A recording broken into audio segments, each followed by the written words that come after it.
नमस्कार, अस्सलाम वालेकुम, सत श्री अकाल, जय हिंद। आज मैं मदरसों की बात करने जा रही हूँ, वही मदरसे जिसका सर्वे अक्टूबर में उत्तर प्रदेश सरकार कराने जा रही है। लेकिन क्या आपको पता है कि पश्चिमी उत्तर प्रदेश के कई इलाकों में हिंदू बच्चे भी मदरसे में पढ़ते हैं और ये ज़माने से होता चला रहा है कि मदरसे में हिंदुओं ने भी तालीम हासिल की है।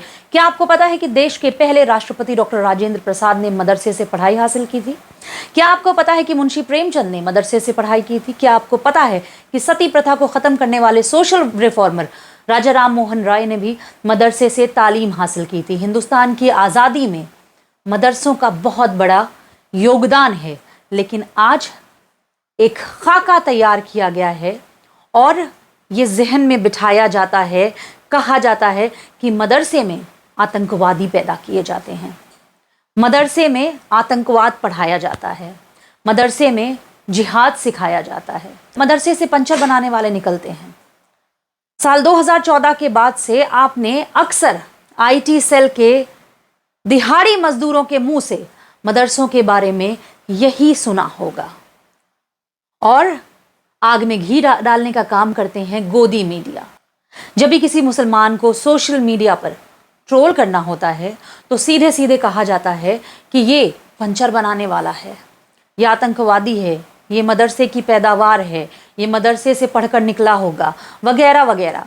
देखिए, कोई भी काम छोटा और बड़ा नहीं होता है, लेकिन ये जो आईटी सेल के दिहाड़ी मजदूर होते हैं वो 2 रुपए के लिए अपना ज़मीर बेच चुके होते हैं, नफ़रत फैलाते हैं, तो उनके लिए हर काम में वो ऊंच नीच ढूंढते हैं। जिस तरह से उन्होंने जाति पाति को बढ़ावा दिया, उसी तरह से वो काम में भी ऊंच नीच ढूंढ ही लेते हैं। अब आप सोचिए, पंचर बनाने वाला काम एक मेहनत कश आदमी का काम होता है जो दिन भर मेहनत करके पाई पाई जुटाता है।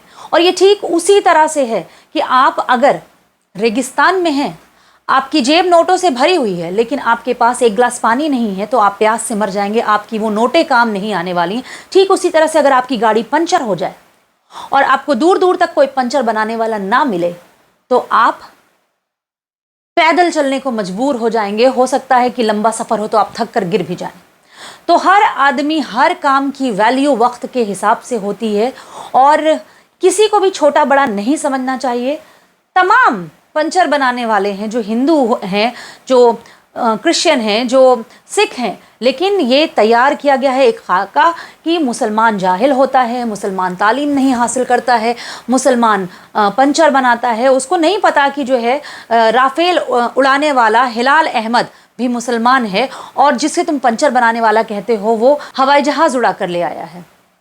बहरहाल, जिस मदरसे को लोग उल्टा सीधा कहते हैं, जिस मदरसे को गाली दी जाती है, वहाँ की तालीम पर उंगली उठाई जाती है, उन्हीं मदरसों से करीब 1200 स्टूडेंट्स ने नीट का एग्ज़ाम इस साल क्वालिफाई किया है।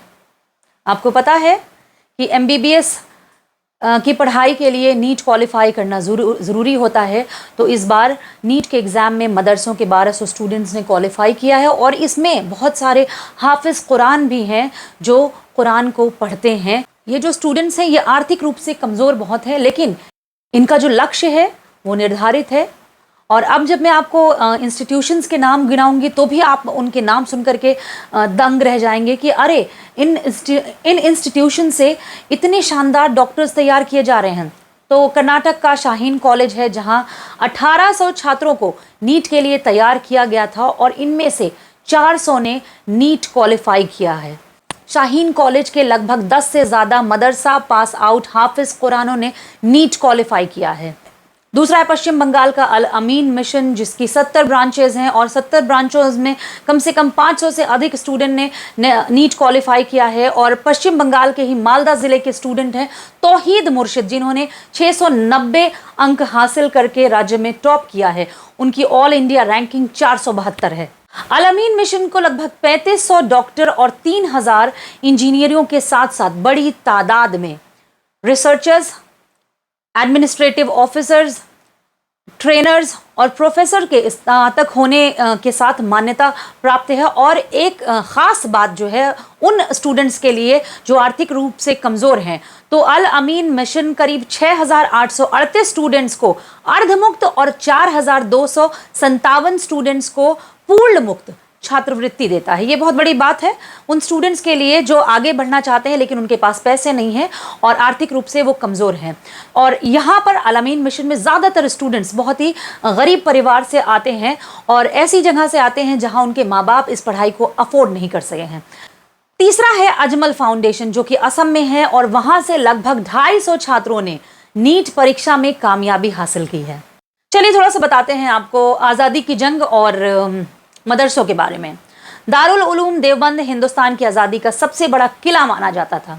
जमीयत उलेमाए हिंद ने जंग आज़ादी में बढ़ चढ़कर हिस्सा लिया था और उनकी रहनुमाई में लाखों मुसलमानों ने जंग आज़ादी की लड़ाई में शिरकत किया था और अपनी जान दे दिया था, जिसकी वजह से अंग्रेज़ों ने 1861 में 3 लाख से ज़्यादा कुरान जला दिए थे और मौलानाओं को शहीद कर दिया था।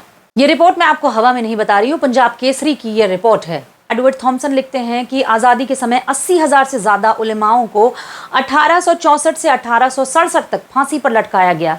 दिल्ली के चांदनी चौक से खैबर तक ऐसा कोई पेड़ नहीं था जहां पर किसी मौलाना की गर्दन न लटकी हो।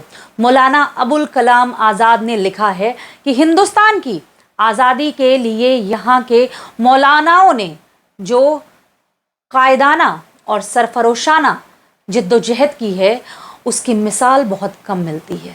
मुल्क के पहले राष्ट्रपति डॉक्टर राजेंद्र प्रसाद ने दारुल उलूम देवबंद के दौरे के मौके पर उलेमाओं को खिराज अक़ीदत पेश करते हुए कहा था कि आज़ादी की लड़ाई के मौके पर मदरसों के जो सिपाही मैदान में उतरते थे, हमें उस तारीख़ी हकीकत को हमेशा याद रखना चाहिए। लेकिन आज मदरसों को क्या कहा जाता है कि ये आतंकवाद की पाठशाला हैं, यहाँ से पंचर पुत्र निकलते हैं, यहाँ से शांति दूत निकलते हैं और ये सारी ज़बान आईटी सेल की है, भारतीय जनता पार्टी के आईटी सेल की है। तो मदरसों का जो योगदान इस मुल्क में है उसको कोई भी इग्नोर नहीं कर सकता है, नज़रअंदाज नहीं कर सकता है। और मदरसे में जो तालीम दी जाती है वो आपको इंसान बनाने का काम करती है। बाकी गोदी मीडिया किसी भी चीज़ को प्रोपोगंडा बनाए या जो एजेंडा लेकर ये सरकार काम कर रही है उसमें तो मदरसों को इसी तरह से दिखाया जाता है जैसे ये आतंकवाद की पाठशाला है। लेकिन मदरसे से अजीम शख्सियतें निकल रही हैं और आज भी शानदार किस्म के स्टूडेंट्स निकल रहे हैं। तो मेरी रिपोर्ट अगर आपको अच्छी लगती है तो मेरे यूट्यूब चैनल को सब्सक्राइब कर लीजिए, फेसबुक और ट्विटर पे मुझे फॉलो कर लीजिए। अगला वीडियो आने तक मुझे इजाज़त दीजिए। नमस्कार, अस्सलाम वालेकुम, सत श्री अकाल, जय हिंद।